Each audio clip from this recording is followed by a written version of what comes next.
കൗതുക ലോകത്തിലേക്ക് എല്ലാ കൂട്ടുകാർക്കും സ്വാഗതം. Welcome to the wonder world of chemistry. കുറച്ച് നാളായി വീടാണ് നമ്മുടെ വിദ്യാലയം അല്ലേ? സ്കൂളിലെ ക്ലാസ് റൂമും ഗ്രൗണ്ടും ഒക്കെ മിസ് ചെയ്യുന്നുണ്ടെങ്കിലും ഇതും നമുക്ക് പുതിയൊരു അനുഭവമാണ്. ഇന്ന് വരെ ലോകത്ത് ആർക്കും ലഭിച്ചിട്ടില്ലാത്ത തികച്ചും വേറിട്ടൊരു അനുഭവം. ഇതിലും നമ്മൾ മുന്നേറും. സ്കൂളിലെ ക്ലാസ് റൂമും പ്ലേ ഗ്രൗണ്ടും കഴിഞ്ഞാൽ പിന്നെ നിങ്ങൾക്ക് പോകാൻ എവിടെയാണ് ഇഷ്ടം? ലാബ് അല്ലേ?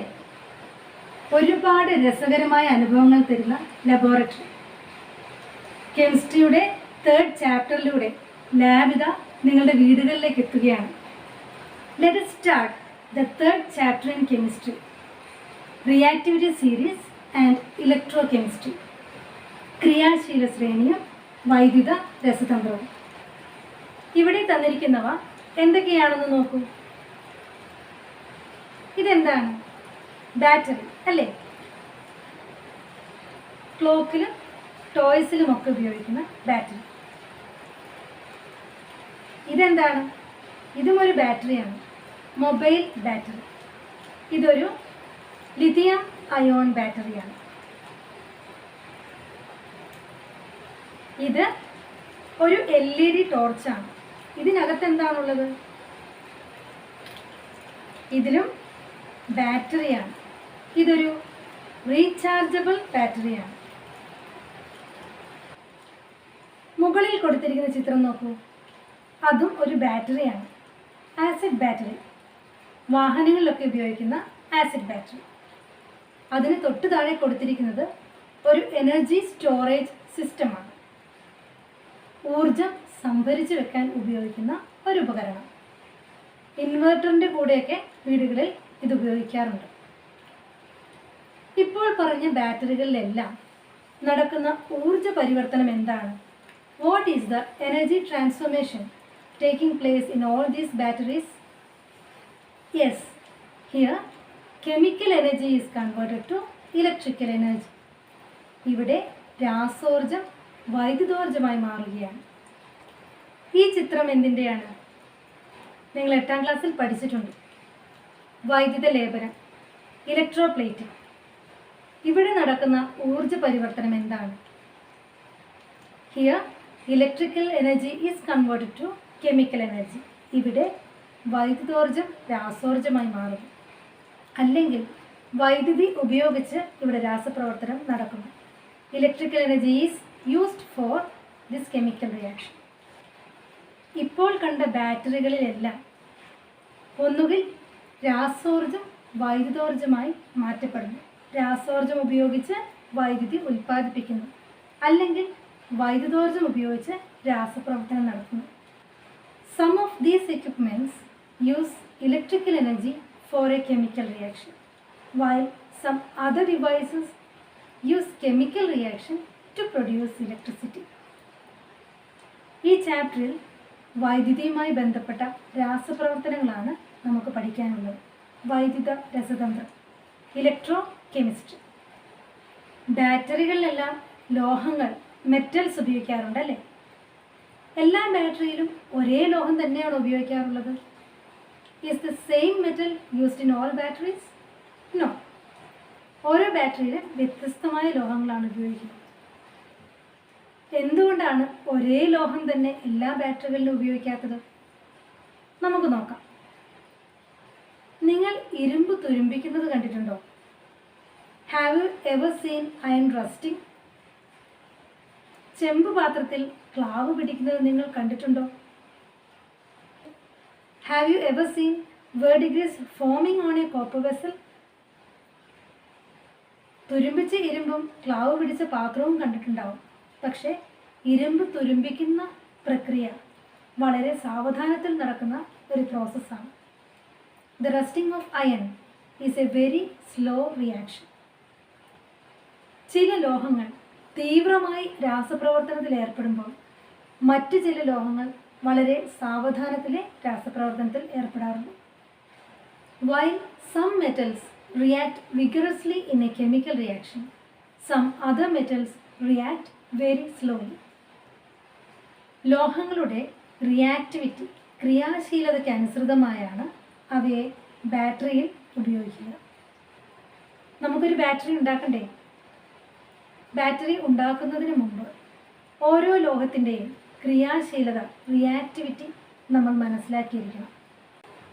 Different metals have different reactivity. ഇനി നമ്മൾ ലോഹങ്ങളുടെ ക്രിയാശീലത പരിചയപ്പെടാൻ പോവുകയാണ്. വിവിധ ലോഹങ്ങളുടെ രാസപ്രവർത്തനങ്ങളാണ് ഇനി കാണാൻ പോകുന്നത്. അതിനായി നമുക്ക് കുറച്ച് പരീക്ഷണങ്ങൾ ചെയ്യാം. ഈ രാസപ്രവർത്തനങ്ങളെ 3ആയി തരംതിരിച്ചിരിക്കുന്നു. ലോഹങ്ങളുടെ ജലവുമായുള്ള രാസപ്രവർത്തനം, ലോഹങ്ങളുടെ വായുവുമായുള്ള രാസപ്രവർത്തനം, ലോഹങ്ങളുടെ ആസിഡുമായിട്ടുള്ള രാസപ്രവർത്തനം. Reaction of metals with water, reaction of metals with air, reaction of metals with acids. ലോഹങ്ങളുടെ ജലവുമായുള്ള രാസപ്രവർത്തനമാണ് ഇപ്പോഴിവിടെ ചെയ്യാൻ പോകുന്നത്. The reaction of metals with water. അതിനായി ഇവിടെ എടുത്തു വെച്ചിരിക്കുന്ന metals: magnesium ribbon, copper filings, ചെമ്പിൻ്റെ ചെറിയ കഷ്ണങ്ങൾ, സോഡിയം മെറ്റൽ. ലോഹങ്ങളുടെ ജലവുമായുള്ള രാസപ്രവർത്തനം 2 രീതിയിലാണ് നാം ഇവിടെ ചെയ്യുന്നത്. The reaction of metals with cold water and the reaction of metals with hot water. ലോഹങ്ങളും തണുത്ത ജലവുമായുള്ള പ്രവർത്തനവും ലോഹങ്ങളുടെ ചൂടുള്ള ജലവുമായിട്ടുള്ള പ്രവർത്തനവും. ഓരോ ലോഹത്തെയും തണുത്ത ജലമായും ചൂടുള്ള ജലമായും രാസപ്രവർത്തനം നടത്തി നോക്കണം. ഏറ്റവും ആദ്യം എടുക്കുന്നത് മഗ്നീഷ്യത്തെയും കോപ്പറിനെയുമാണ്. ഒരു ബീക്കറിൽ തണുത്ത ജലം എടുക്കുന്നു. അതിനകത്തേക്ക് മഗ്നീഷ്യം റിബണും അതിനുശേഷം മറ്റൊരു ബീക്കറിലേക്ക് കോപ്പർ ഫൈലിങ്സും അല്പാൽപമായിട്ട് ഇട്ട് നോക്കാം. മഗ്നീഷ്യം റിബണിൻ്റെ ഒരു കഷ്ണം മഗ്നീഷ്യവും കോപ്പർ ഫൈലിങ്സും ഉപയോഗിച്ചാണ് ആദ്യത്തെ പരീക്ഷണം ചെയ്യുന്നത്. ബീക്കറിലേക്ക് 2 ബീക്കറിലായി അല്പം തണുത്ത ജലം ഒഴിക്കാം.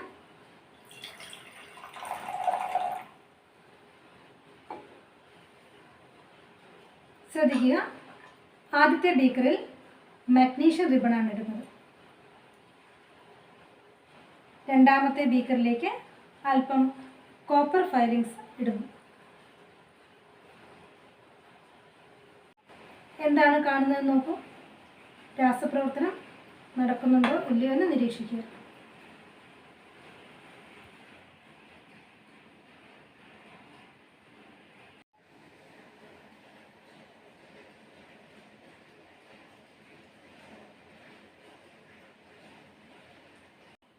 How was the reaction of these metals in cold water? മഗ്നീഷ്യത്തിൻ്റെയും കോപ്പറിൻ്റെയും ജലവുമായിട്ടുള്ള രാസപ്രവർത്തനം എങ്ങനെയായിരുന്നു? അവ റിയാക്ട് ചെയ്തോ? ഇല്ല. മഗ്നീഷ്യവും കോപ്പറും തണുത്ത ജലവുമായി റിയാക്ട് ചെയ്തിട്ടില്ല. ഇനി നമുക്ക് സോഡിയത്തെ ഒന്ന് തണുത്ത ജലത്തിൽ ഇട്ട് നോക്കാം. ബീക്കറിൽ തണുത്ത ജലം എടുത്തു വെച്ചിരിക്കുന്നു. വാച്ച് ഗ്ലാസ്സിൽ എടുത്തു വെച്ചിരിക്കുന്നത് സോഡിയം മെറ്റലാണ്. വളരെ സോഫ്റ്റ് ആയിട്ടുള്ള ഒരു മെറ്റലാണ് സോഡിയം. അതിനെ നമുക്ക് സ്പാച്ചില കൊണ്ട് ചെറിയ കഷ്ണമാക്കി മുറിക്കാം. സോഡിയം വളരെ അപകടകാരിയായ ഒരു ലോഹമാണ്. അതുകൊണ്ട് തന്നെ കയ്യിലും ദേഹത്തുമൊന്നും പറ്റാൻ പാടില്ല. സോഡിയം തണുത്ത ജലത്തിലേക്ക് ഒഴിക്കുന്നതിന് മുമ്പ് അല്പം ഫിനോഫ്തലീൻ നമുക്ക് ഈ വെള്ളത്തിലേക്ക് ഒഴിക്കാം.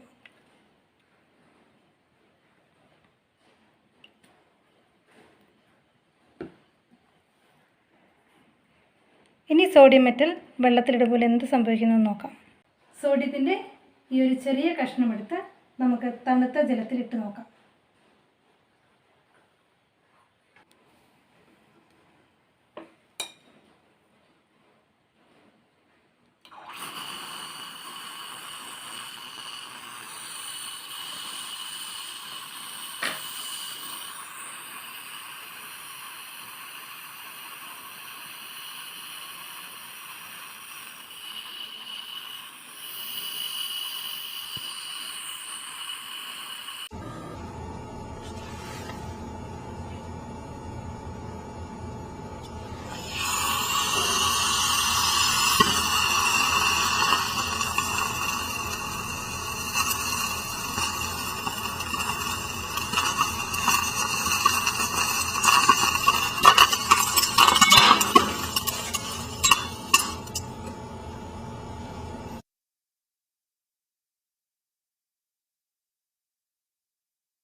സോഡിയത്തിന് തണുത്ത ജലവുമായുള്ള രാസപ്രവർത്തനം എങ്ങനെയായിരുന്നു?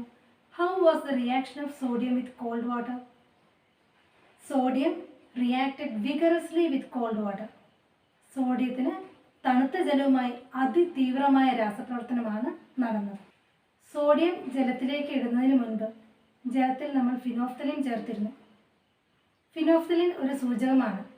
Phenolphthalein is an indicator. It shows pink colour in an alkali.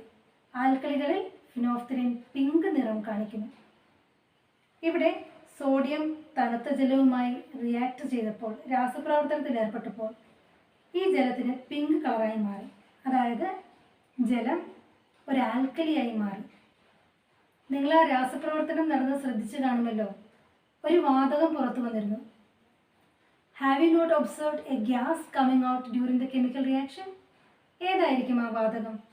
Sodium ജലവുമായി രാസപ്രവർത്തനത്തിൽ ഏർപ്പെടുമ്പോൾ ഉണ്ടാകുന്ന വാതകം ഏതാണ്? ഈ രാസപ്രവർത്തനത്തിൻ്റെ സമീകൃത സമവാക്യം ഒന്ന് എഴുതിയാലോ?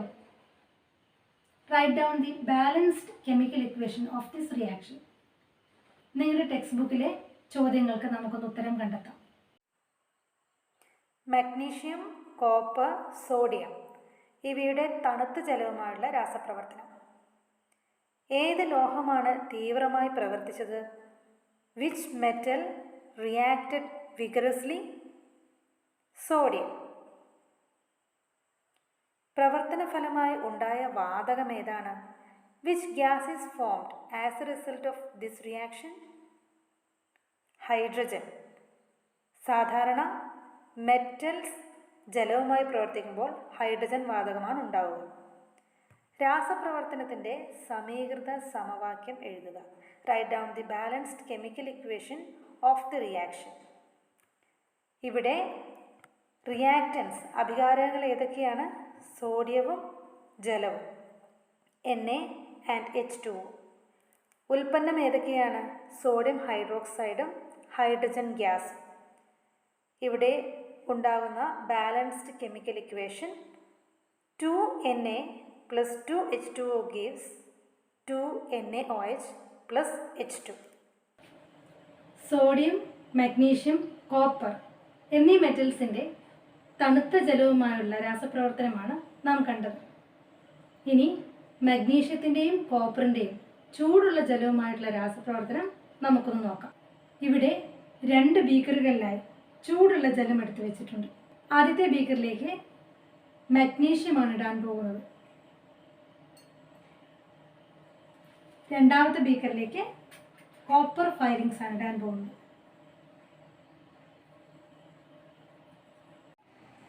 ഇവിടെ എന്താണ് നടക്കുന്നതെന്ന് നിരീക്ഷിക്കൂ.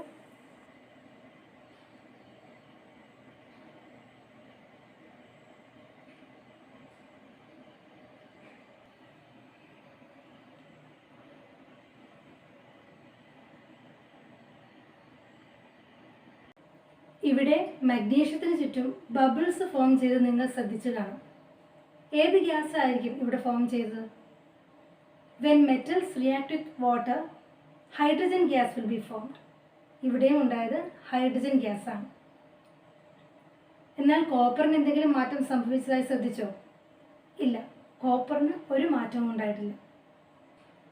ചൂടുള്ള ജലത്തിൽ മഗ്നീഷ്യം രാസപ്രവർത്തനത്തിൽ ഏർപ്പെടുന്നു. Magnesium reacts with hot water while copper does not react with hot water. ചെമ്പ് ചൂടുള്ള ജലത്തിലും രാസപ്രവർത്തനത്തിൽ ഏർപ്പെടുന്നില്ല. ഇപ്പോൾ ചെയ്ത പരീക്ഷണങ്ങൾ നമുക്കൊന്ന് ഓർത്തു നോക്കാം. ഏറ്റവും ആദ്യം 3 metals were reacted with cold water. ഏതൊക്കെയായിരുന്നു ആ ലോഹങ്ങൾ? Magnesium, copper, sodium. ഇവയിൽ ഏറ്റവും റിയാക്ടിവിറ്റി കൂടുതൽ ഏത് ലോഹത്തിനായിരുന്നു? Sodium. Sodium reacted vigorously with water. പിന്നെ റിയാക്ട് ചെയ്തത് ആരാണ്? മഗ്നീഷ്യവും കോപ്പറും തണുത്ത ജലത്തിൽ രാസപ്രവർത്തനത്തിൽ ഏർപ്പെട്ടേയില്ല. ചൂടുള്ള ജലത്തിലോ ആരാണ് ഏറ്റവും പെട്ടെന്ന് റിയാക്ട് ചെയ്തത്? മഗ്നീഷ്യം. തണുത്ത ജലത്തിലും ചൂടുള്ള ജലത്തിലും റിയാക്ട് ചെയ്യാത്ത മെറ്റൽ ഏതാണ്? കോപ്പർ. ലോഹങ്ങളുടെ ജലവുമായിട്ടുള്ള രാസപ്രവർത്തനത്തിൽ നാം ഇപ്പോഴെടുത്ത ലോഹങ്ങളിൽ ഏറ്റവും ക്രിയാശീലത കൂടിയ മെറ്റൽ ഏതായിരുന്നു? Which was the highly reactive metal? Among sodium, magnesium and copper? It is sodium. സോഡിയത്തേക്കാൾ ക്രിയാശീലത കുറഞ്ഞ ലോഹം ഏതായിരുന്നു? മെഗ്നീഷ്യം. ക്രിയാശീലത തീരെ ഇല്ലാത്തതായി തോന്നിയ ലോഹം ഏതാണ്? കോപ്പർ. നിങ്ങളുടെ ടെക്സ്റ്റ് ബുക്കിലെ ടേബിൾ 3.1 ഇനി നിങ്ങൾക്ക് കംപ്ലീറ്റ് ചെയ്യാമല്ലോ. ഓരോ മെറ്റലിൻ്റെയും hot water and cold water reaction എഴുതാം. ഈ ലോഹങ്ങളെ അവയുടെ ക്രിയാശീലതയുടെ അവരോഹണ ക്രമത്തിൽ ഒന്ന് എഴുതി നോക്കാം. Arrange these metals in the descending order of their reactivity. ക്രിയാശീലത കൂടിയതിൽ നിന്നും കുറഞ്ഞതിലേക്ക്. ഏറ്റവും കൂടുതൽ ക്രിയാശീലതയുള്ള ലോഹം sodium. Sodium has greater reactivity than magnesium and copper. സോഡിയത്തിന് ശേഷം ക്രിയാശീലത കൂടുതലുള്ള ലോഹം മഗ്നീഷ്യമാണ്. So we can write the reactivity of sodium is greater than magnesium. മഗ്നീഷ്യത്തിൻ്റെ ക്രിയാശീലത ചെമ്പിനേക്കാൾ കൂടുതലാണ്. So the reactivity of magnesium is greater than that of copper.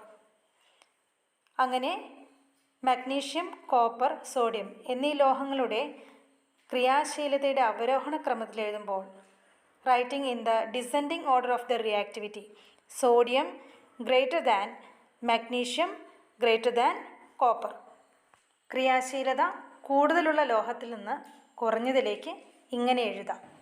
കൂട്ടുകാരെ, ഇന്ന് നമ്മൾ ലോഹങ്ങളുടെ ജലവുമായുള്ള രാസപ്രവർത്തനമാണ് കണ്ടത്. The reaction of metals with water. അതും ലോഹങ്ങളുടെ ചൂടുള്ള ജലവുമായും തണുത്ത ജലവുമായുള്ള രാസപ്രവർത്തനം. ഇന്നത്തെ പരീക്ഷണങ്ങളുടെ നിരീക്ഷണ ഫലങ്ങളെല്ലാം നിങ്ങൾ നിങ്ങളുടെ സയൻസ് ഡയറിയിൽ കുറിച്ചു വെക്കുമല്ലോ. ഒപ്പം ടെക്സ്റ്റ് ബുക്കിൽ തന്നിരിക്കുന്ന ചോദ്യങ്ങളുടെ ഉത്തരങ്ങളും പട്ടിക 3.1 പൂരിപ്പിക്കുക. കൂടുതൽ രസകരമായ പരീക്ഷണങ്ങളുമായി അടുത്ത ക്ലാസ്സിൽ വീണ്ടും കാണാം.